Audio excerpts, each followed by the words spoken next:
right, everybody, we are back. We're here with our second Cabral HouseCall of the weekend. We're going to get to another 5 or 6 questions today on all things wellness, weight loss, weight gain, anti-aging, longevity, high performance health, you name it. If it has to do with health, we're going to tackle that topic today. No medical advice, medical treatment plans, medical cures, or medical diagnosis will be given, but we're going to do something better. We're going to look for underlying root causes. We're going to help people to heal. Let's get started. Marina, am I correct here? Marina is up first. Why do I remember that name from yesterday? Oh, there's a Marina yesterday as well. I don't know if it's the same one, but hello, Marina. She's back.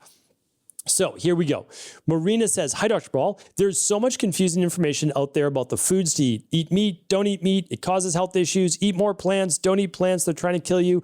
I listen to vegetarian community and they make good arguments. I listen to carnivores and they make good arguments. What do we do? Is golden middle the best? Some say the more variety of foods, the better. Others say there is no evidence. All you need is meat and fermented foods. Please share your thoughts. Okay.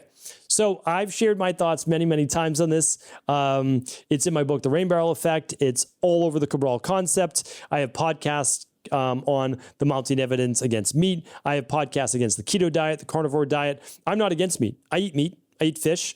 I eat eggs once a week. I eat all these foods. Here's the thing. What I look at is not anecdotal evidence. Anecdotal evidence is nice. It is. There's no doubt about it. But I always ask why a person's doing something. Most people that go carnivore are looking to either lose weight or help with autoimmune issues or bloating digestive issues. That can, if you truly know the pathophysiology of the gut and the digestive system, it is very easy to pick out that these people have either candida overgrowth, small intestinal bacterial overgrowth, H. pylori, or they have parasites. And so it's not really the food's fault. They have yeast and bacteria that are going to ferment these foods. So if we could just help them with that, if they ran the big 3, which is the food sensitivity, candida metabolic and vitamins test, and the bacteria and parasite stool test, they would just see the imbalances they have and then we could fix them. They wouldn't need to eliminate all these foods. The whole thing about plant toxins is absolutely absurd. I mean, it really is. It's so far overblown. Lectins and oxalates, again, we're going back to, are some of these things an issue for some people? Sure. Are they an issue because those same people oftentimes have deficiencies in certain nutrients like vitamin B6 or magnesium or zinc? Yes.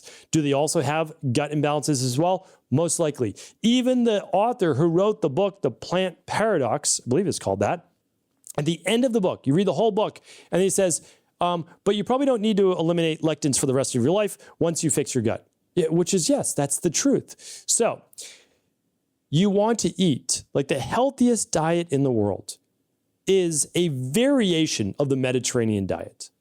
There is no better research. Like if you're a betting individual, it's the Mediterranean diet, and then you're going to make it your own.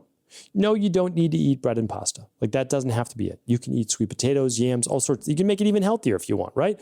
Some meat, some fish, some animal-based protein. The longest living people in the world do not have a diet predominantly of meat. There is no long-lived population that lives 80 plus years that has sustained themselves on meat only. Even I don't want to name names, even the doctor who put carnivore in their name no longer is carnivore. They're not. They eat tons of fruit. They eat honey. They eat maple syrup. They eat all sorts of things. So yeah, I talk about this in depth if you want, inside of, well, it's free in the podcast, but also inside of High Performance Health. You can find that highperformancehealth.org. You can look up all the research I have in the blue zones. I had Dan Buettner as a guest expert in high performance health, and so much more. So yeah, it don't have to be too confused. You customize it for yourself. 7 to 9 servings of fruits and veggies every day. More veggies if you need more veggies. You get your lean protein, all that good stuff. All right, I'm going to move on because I could rant on this all day, and I have. I've talked about this on many, many podcasts, and we can find them for you if you'd like, just by going to cabralsupportgroup.com and asking that question. All right, Tonia's up next. Hi, Dr. Cabral. A few months ago, my eye was swollen, and then it was like I had a bump that moved in my upper eyelid, and then it turned into a bruise and disappeared. A couple weeks later, my other eyelid did this. Then again, only this time, It never bruised and the bump never went away. I now have 3 bumps in my left eyelid. They did not hurt at all. What could this possibly be from, and how do I get rid of it? It's been a couple months now. Thank you. Okay. So I don't know if this is what you have because I can't provide any medical diagnosis, medical cures, medical treatment plans, or medical advice of any kind. However, this sounds very much like a chalazion cyst. Phonetically chalazion, but chalazion is how it's pronounced.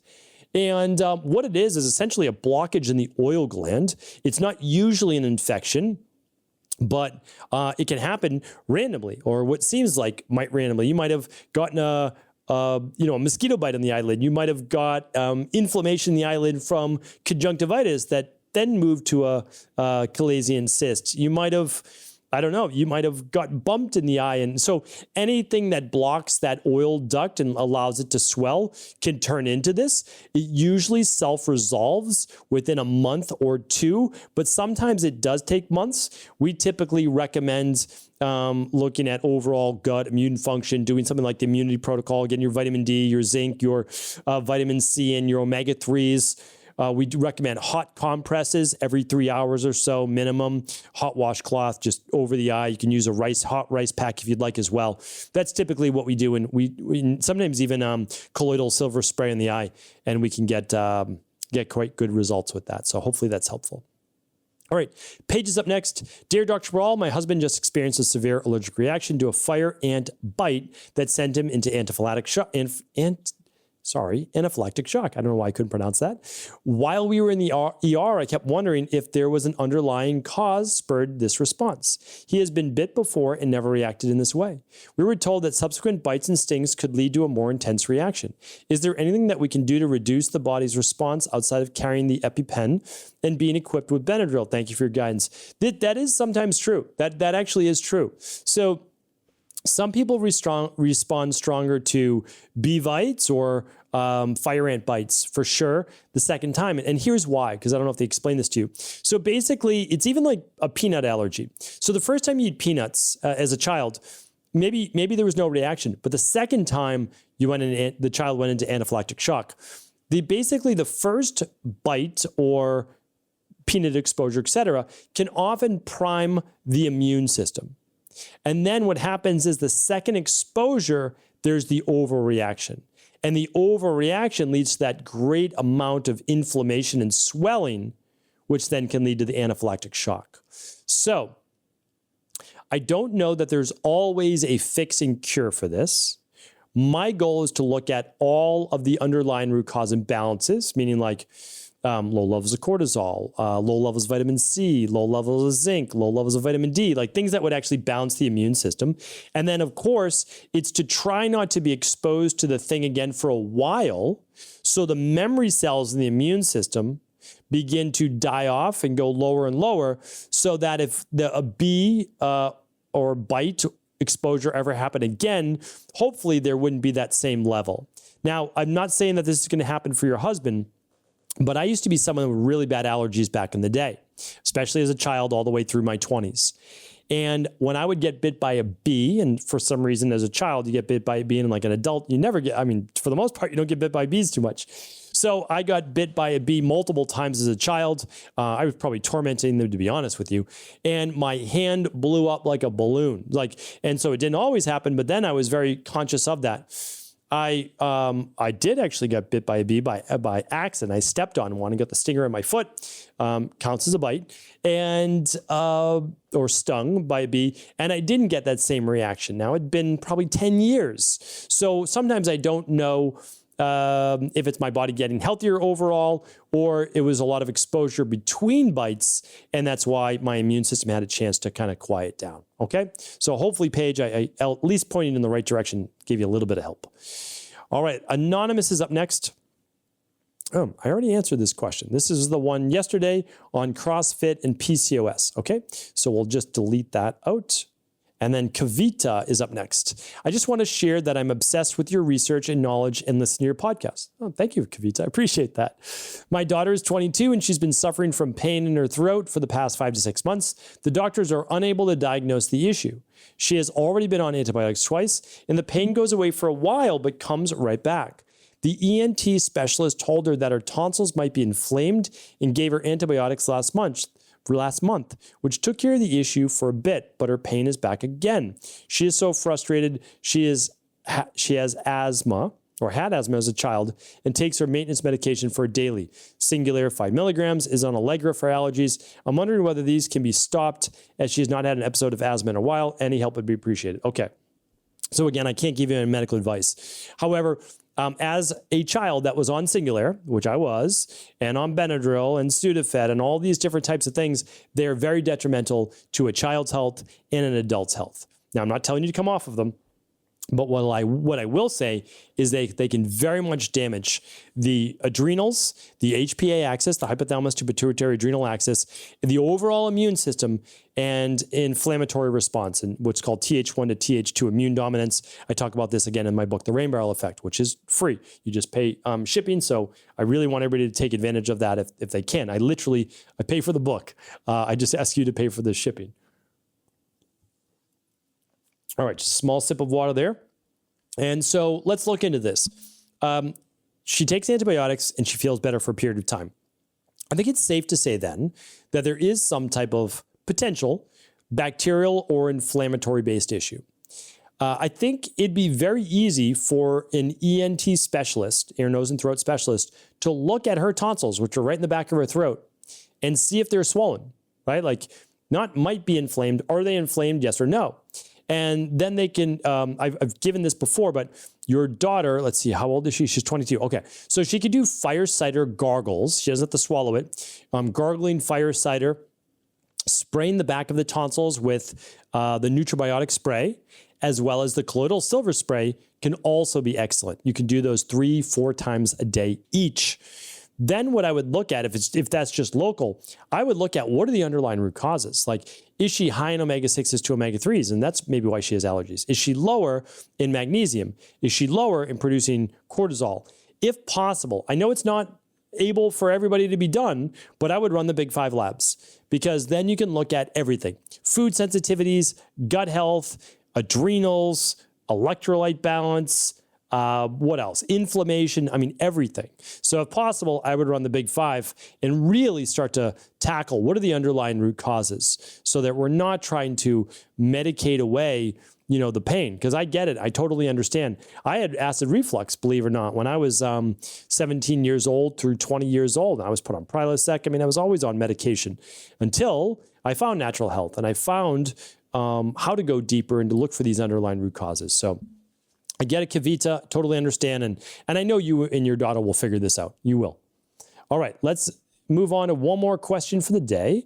This one's from Anonymous. And it says, hi, Dr. Ball. As an IHP2, it is very hard dealing with your own personal health issues and feeling like there are no answers. I've been getting a blister-like rash on different fingers for the last year. There was a few months gap where it did not happen. I cannot pinpoint a trigger. I did the CBO protocol last year as an attempt to resolve it. I have researched it, and it could possibly be dyshidrotic eczema, but I also get nerve pain with it. I have herpes simplex 2, wondering if this could be moving through my body. I cannot afford lab work right now. I've done the heavy metal detox, parasite detox, and CBO and FM detoxes. I've done the entire virus protocol more than once prior to having this rash. My concern is, what damage is this doing to my body? If it is viral, what would you do to resolve? Yeah, great question. So I've actually spoken about dyshidrotic eczema before, in terms of like dishydrosis. And I know what you're saying, and it very well could be viral. It could be. It could be food sensitivity. And it could be viral.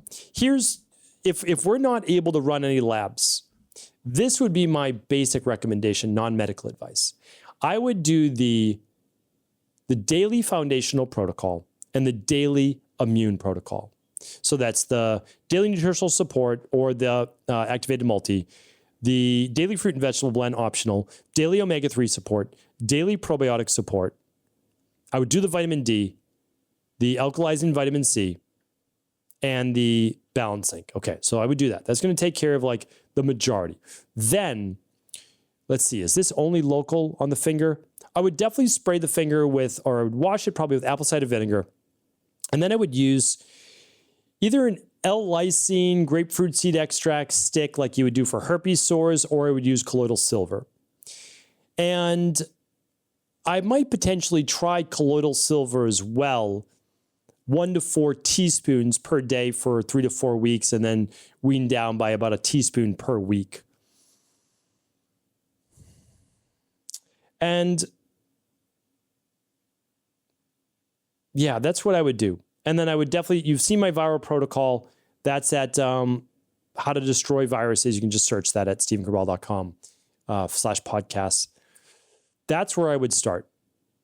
Yes, that's where I would start. Especially since you haven't done the viral protocol since having the rash, because you did it prior to the rash. So I might do that viral protocol as well after a couple of weeks of being on the foundational support and the immunity support. All right. So Anonymous, I wish you well. You're going to be able to figure this out. Again, no doubt about it. I truly believe this. Everything is figure outable. Don't give up. The last thing I would recommend is look into, if you're not going to run the food sensitivity test, look into my podcast on how to create a rotation diet. It can be a game changer for you, and you can start to rotate when the fingers flare up with certain foods, etc. All right. Thank you, everybody. I appreciate you. You're amazing. And I'll be back tomorrow on our Mindset and Motivation Monday, the best way to start the week. Take care. Thanks so much for tuning into today's show. Before you go, don't forget to hit that subscribe button. I want to make sure that you're getting our daily content, not missing out on anything. Functional medicine, wellness, weight gain, weight loss, anti-aging, living longer, stronger, and all of the most cutting-edge research. And if there's any topics you want to hear, feel free to leave them in the comments below. Take care.